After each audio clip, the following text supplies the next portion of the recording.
그러면 1인당 일본의 경우는 부양해야 되는 인구수가 몇 명 정도 되나요? 노인 부양 비율이라는 건데요. 이거는 100명이 그러니까 생산 가능 인구 100명이 고령자를 몇 명 부양하느냐라는 거예요. 장기 추세죠, 그죠? 장기 추세입니다만 중간에 이렇게 직선으로 돼 있는 게 현재 시점입니다. 근데 일본이 진짜 확실히 높긴 한데 지금은 한국이 그래도 제일 낮은데 네, 근데 갑자기 25년 즈음에서부터 확 수직 상승을 그렇습니다. 하네요, 일본이. 이게 가장 큰 문제라는 거예요. 즉 마지막에 있는 2075년이 되면 생산 가능 인구 100명이 고령자 80명을 책임져야 됩니다. 와. 저게 가능한가요? 거의 1대1이잖아요. 그렇습니다. 자, 훨씬 더 이해를 돕기 위해서 조금 더 단순화한 그림도 하나 있습니다. 그거 함께 보시면서 얘기 나누시죠.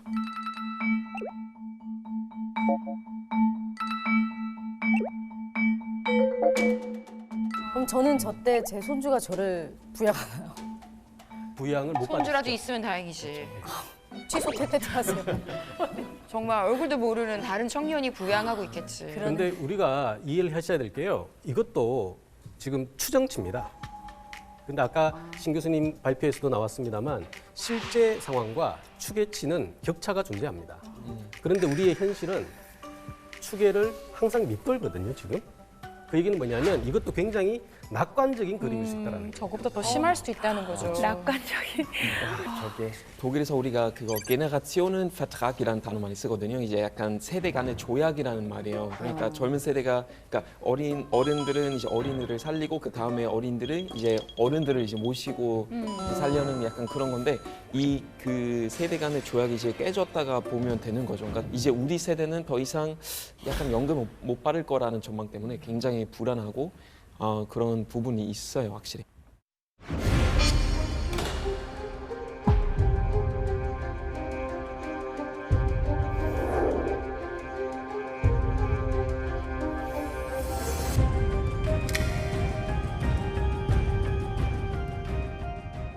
일본은 다행히도 아직까지 부동산 시장도 건재하고 취업률도 괜찮게 유지되고 있잖아요. 취업률이 너무 좋아. 비결이 뭐였죠? 근데 말씀하신 것처럼 겉보기에는 일본 상황이 어쨌든 좋아 보여요. 네. 과거 일본이 이게 늘 붙었던 수식어, 장기 복합 불황이라는 단어를 염두에 둔다면 지금 상황이 굉장히 좋은 것은 팩트인 것 같습니다. 실제 이 결과 일본 같은 경우에는 실업률이 굉장히 좋아졌어요. 실업률이요? 예. 실업률이 좋아졌다는 얘기는 고용률이 굉장히 회복됐다는 것이죠. 우리가 사실상 선진국에서 1%, 2% 조금 보수적으로 잡아도 한 3% 정도 나오면 완전 고용이라고 봅니다. 그럼 몇 %까지 갔어요? 일본은 2%까지 가고 있습니다. 그 반면에 우리나라 실업률은 통상 한 8에서 10% 사이를 찍고 있습니다. 근데 청년 실업률은요, 체감적으로는 한 24, 5%까지 보는 사람들도 있어요. 최근에 더 악화됐죠. 코로나 때문에 더 악화됐죠. 혹시 이 실업률이나 이런 취업률이나 이런 것들이 일본의 젊은 청년들의 수가 감소해서 지표상 그게 좋아진 거 아닌가요? 거기 채워져서 고령들이 그런 얘기 많고요. 일본 같은 경우에는 어쨌든 지금 코로나 때문에 충격을 받았습니다만 취업률이 과거보다는 굉장히 좋아진 거는 사실이에요. 사실입니다. 그리고 실제로요, 코로나 사태 이전에는 24시간 영업하는 데 같은 경우에는 알바를 못 뽑아가지고 야간 영업을 못할 정도였었어요. 좋은 취직 자리가 많아서. 그렇죠. 예. 그래서 이제 우리 한국에서 봤을 때 일본은 봐봐, 경기가 굉장히 좋아지니까 취업률도 좋잖아. 그러니까 청년 인구가 줄어드는 상황에서 일자리도 많이 늘어나니까 한국도 이제 그 뒤를 따라가지 않겠어? 지금 이제 한국도 많이 줄었잖아요. 그러니까 한 10년, 20년 후가 되면 이 청년들이 오히려 희소 자원이 돼가지고 그러니까요. 곳곳에서 막 뽑아갈 것이야 라는 네. 얘기를 하는 거예요. 한때 인터넷에서 일본 취업하는 게 붐이었던 때가 맞아. 있었어요. 실제로 지금은 코로나 때문에 조금 주춤하긴 한데 지금도 뭐 글 찾아보면은 아직도 좀 맞아요. 준비하고 있는 네. 사람도 있고. 맞습니다. 근데 조심해야 될 게 있어요. 우리나라는 대졸 취업률 같은 경우에는 전수조사입니다. 다. 예, 대학 졸업자들 대상으로 해서 다 합니다. 그 일본은요? 일본은 전수조사가 아니에요. 어떤 조사? 상위 62개 대학의 졸업자들만 대상으로 합니다. 62개면 너무 적지 않나요? 그것도 상위. 그것도 상위예요. 상위. 그 얘기는 뭐냐면 원래 취직 잘하는 그렇죠. 사람들 아니에요? 그렇죠. 또 하나의 문제는 그런 것도 있는 것 같아요. 대학을 한국은 가잖아요. 웬만하면 가도록 권유도 하고 또 가야 된다라고 생각을 하는 거죠. 왜? 본인의 생애 전체에 걸친 소득과 직결되기 때문에. 근데 일본 같은 경우에는 대학 진학률이 50% 수준입니다. 50%. 갈까 말까를 이제 둘 중 하나는 선택하는 거예요. 굳이 안 가도 취업이 잘 되니까. 그렇죠. 그거의 가장 큰 이유가 대졸자와 고졸자의 임금 격차가 한국보다는 적어요. 지금 도쿄 같은 경우에는 시간당 아르바이트 그 임금이요. 조금 좋은 데는 1,200엔, 1,300엔까지 갑니다. 자, 1,000엔이라고 치고요. 하루 6시간만 알바로 일한다고 쳐요. 6,000엔 받죠. 먹고 살겠다. 자, 곱하기 30일 해봅시다. 한 달. 18만 엔입니다. 자, 참고로 일본의 대졸자 평균 임금이 19만 엔입니다. 어머. 너무 차이가 없네. 그런데 대졸자들은 또 정규직이잖아요. 그럼 일에 대한 압박도 굉장히 심해요. 야근도 해야 되고요. 뭐 이렇게 스트레스 많이 받죠. 근데 알바는 상대적으로 그런 책임들이 적잖아요. 그러니까 이 친구들 입장에서는 친구들 대기업 들어간 친구들 보면서 야, 너 그렇게 열심히 해서 19만 원 받아서 지금 미래를 위해서 달려가고 있는데 야, 나 알아서 하루에 6시간 반 설렁설렁 일해도 너와 비슷한 임금 나와. 앞으로 어차피 대기업 다니면 병원비로 다 쓸 텐데. 그러니까요. 그런 생각들 때문에 소위 이제 인생을 향해서 이제 좀 전형적으로 해야 될 젊은 친구들의 어떤 향상심들이 굉장히 줄어드는 게 큰 문제라고 볼 수가 있는 것이죠. 이걸 사토리 세대라고 합니다. 깨닫는다는 단어를 써서 사토리 세대라고 표현하는데요. 득도, 도를 도를 깨달으면 인생 살아봐야 별거 없다라는 거를 인생공사. 알죠. 그러면 현재의 고통을 감내해서 미래의 열매로 치환하려는 작업들을 안 하게 돼요.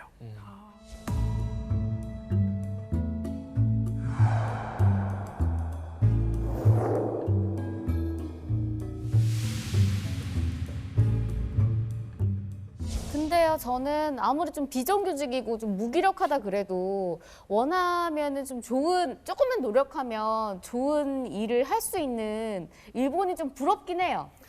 네. 맞습니다. 근데 한국이 그 뒤를 따라갈까 할 때 그건 좀 쉽지 않은 얘기일 것 같아요. 뭐냐면 일본은 1억 2,300만이에요. 아, 인구가 많아서 그게 가능한 거예요? 한국은 5천만이지 않습니까? 근데 더 재미난 것은 1억 2,300만이 성장이 안 된다 해도요. 전년도 1%만 해도 엄청난 GDP가 나오는 거예요. 그게 어디서 나오냐? 바로 내수에서 나옵니다. 내수는 일자리와 직결되거든요. 너는 계획이 다 있구나. 이참에 알바생 새로 뽑으실 생각 없으세요? 누나, 우리 사람 뽑아야 돼.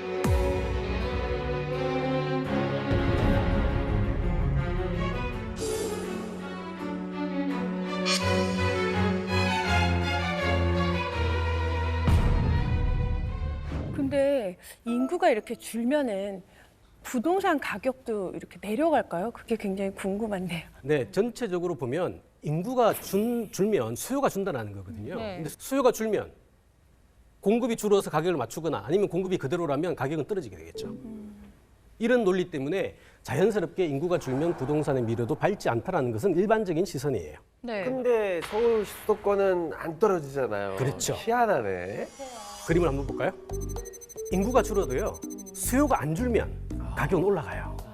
즉, 인구는 줄어도 집이 필요한 바로 세대주가 되겠죠? 세대주가 늘어나면 수요는 늘어나는 상황이 되거든요. 게다가 또 저렇게 1인 가구들은 다 서울에 와서 살려고 하잖아요. 그렇습니다. 직장이 서울에 있어서. 그러니까 학교가 수요가 서울에 계속 있거나. 그렇죠. 있겠죠. 지금 1인 가구가 900만에 달하거든요. 900만에 달하는데 역시 가파른 속도로 증가하고 있어요. 근데 출산율이 이렇게 주는 거와 1인 세대가 느는 거가 반비례합니다. 자, 이유가 뭘까라는 것이죠. 결혼 안 하고 혼자 사니까. 그렇습니다. 사람이 많아서. 근데 더 재미난 것은 서울 어떻게 할 건데요? 자, 다 계속 서울은 모이죠. 좁아 모이잖아요. 죽겠는데. 네. 모이잖아요. 왜 모이자는 거죠? 특히나 15세부터 24세 청년 인구는 교육과 또 교육이 중요한 이유는 바로 취업에 직결되기 때문이에요. 취업에 직결되는 건 뭐죠? 일자리에 또 바로 연결이 된다는 것이죠. 이것들을 서울에 갖고 있기 때문에 단순한 1인화를 넘어가지고 끊임없이 지방에서 서울로, 수도권으로 사람들은 몰려올 수밖에 없다라는 것이죠. 맞아요. 서울은 더 박혀지는구나. 그렇죠. 재미난 거는 이런 얘기도 합니다. 지방에서는 옛날에는 청년이 왔고 돈이 몰려왔는데 이제는 고령자도 몰려온다고 그래요. 75세 이상의 지방 거주자의 서울 전입이 늘어나고 있습니다. 다시 서울로요?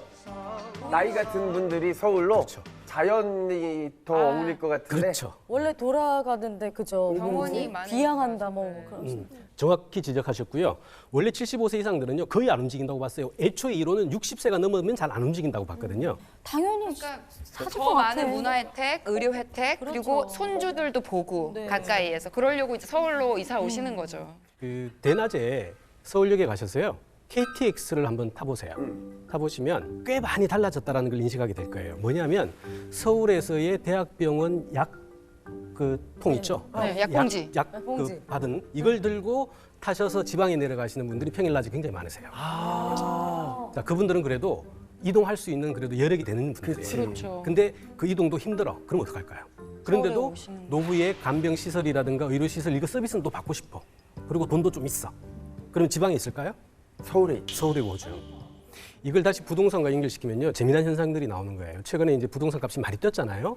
수요와 공급 논리로 생각하시면 간단해요. 뭐냐면 원래 부동산의 수요자들은 집이 필요한 사람 누구죠? 바로 결혼을 앞두거나 20대, 30대 특히나 지역에서 올라오신 그 서울에 거점이 없는 사람들은 서울에 내 집 수요가 있을 수밖에 없죠. 이들이 필요한 집들을 누가 공급했을까라는 거죠. 과거에는 65세 이상의 고령 인구들이 아까도 말씀드린 것처럼 생애 주기 가설에 따라서 나는 이제 삶을 정리해야 되고 또 이 큰 재산을 자녀들에게 또 정리도 하고 해야 되니까 쪼개가지고 주고 공기 좋은 환경 좋은 저기 지방이나 권역에 내려가서 살 거야라고 해서 중고주택의 전형적인 공급자가 되어 왔었어요. 60대, 70대는. 근데 이분들이 최근에 새로운 수요자가 돼버렸어요. 맞아. 공급은 제한적인데 가뜩이나 공급을 해야 될 사람이 또 수요로 빠져버리면 이거는 시장의 수급이 완전히 역전되는 거죠. 부동산 값은 전혀 아니야, 그것도 위험해. 교수님 말씀을 끝까지 들어봐야 돼. 그렇습니다. 표정 되게 얄미우셨어요, 방금. 내려가는 것도 있습니다. 당연한 얘기예요. 부동산이라는 게 일반 물건처럼 여기서 사고 저기서 살 수 있는 게 아니거든요. 입지라는 인프라라는 것들을 가지고 있는 굉장히 독특한 재화이기 때문에 이것들은요 고정돼서 움직이지 않잖아요. 움직이지 않는 거에서 굉장히 차별적인 성격들을 가지고 있어요. 그러다 보니까 부동산은 특히나 인구가 줄어도 안 떨어질 거야. 아까 얘기한 것처럼 특히나 일부 지역 같은 경우에는 반대로 떨어지는 쪽도 많습니다. 떨어지게 하는 그 악재들도 굉장히 많이 있기 때문에 차별적으로 잘 보셔야 된다는 거가 가장 중요하다는 거죠.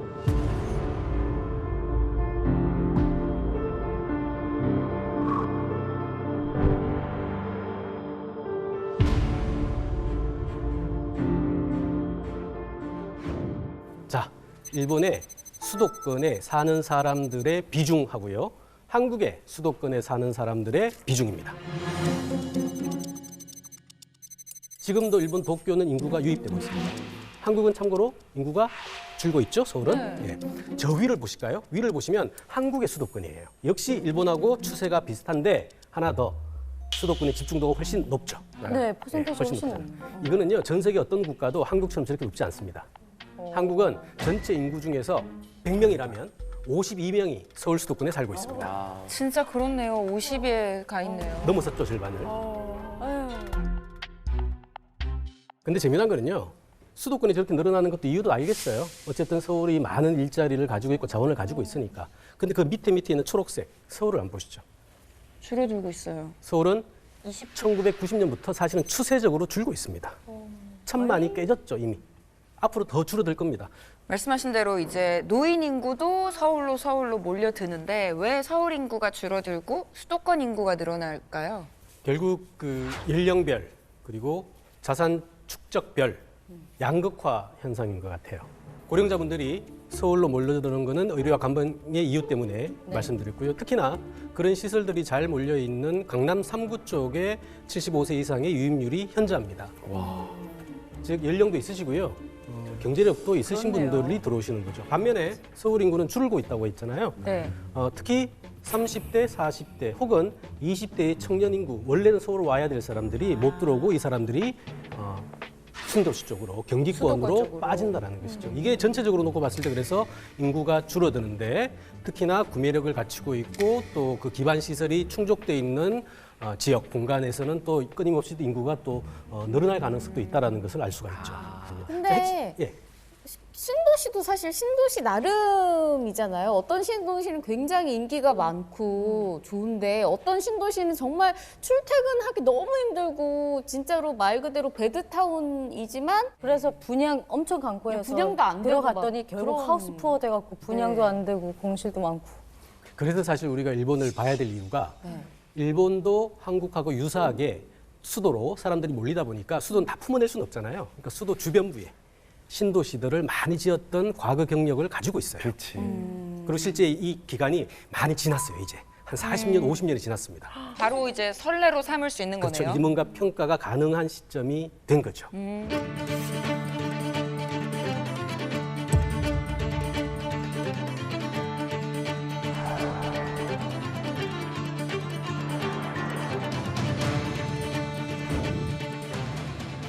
도쿄가 있고요.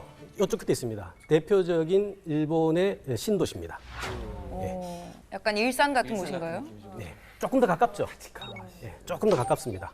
여기는 다마 신도시 안에 있는 타치가와시라는 데입니다. 자, 이 둘이 사실은 우리가 한국의 신도시 아파트나 부동산이나 사람들의 가치 선호가 어떻게 바뀔 것인가를 단적으로 알 수 있는 굉장히 상반된 사례예요. 일본에서 신도시가 고스트 타운이다라는 표현도 들어보셨죠? 네. 저도 가서 무령 봤는데요. 도시. 한 개 동에 50가구를 분양을 했어요.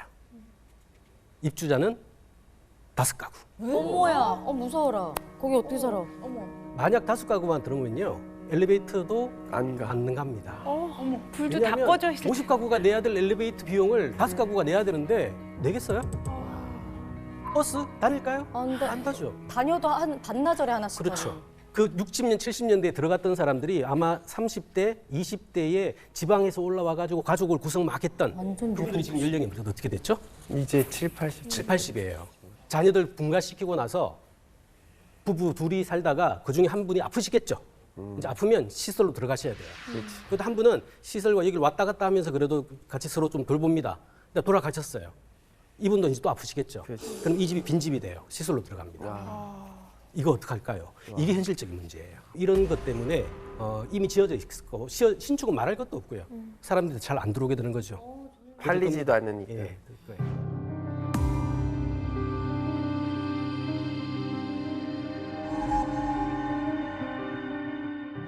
이게 일본의 신도시의 지금 평균적인 현상이에요. 그것을 우리가 보고 일본의 신도시가 저렇게 소위 망했으니 한국의 신도시도 쉽지 않을 거야라는 이제 상상력을 가지게 되는 것이죠. 네. 하지만 타치가와시를 사례를 보면 같은 신도시인데 또 다르네?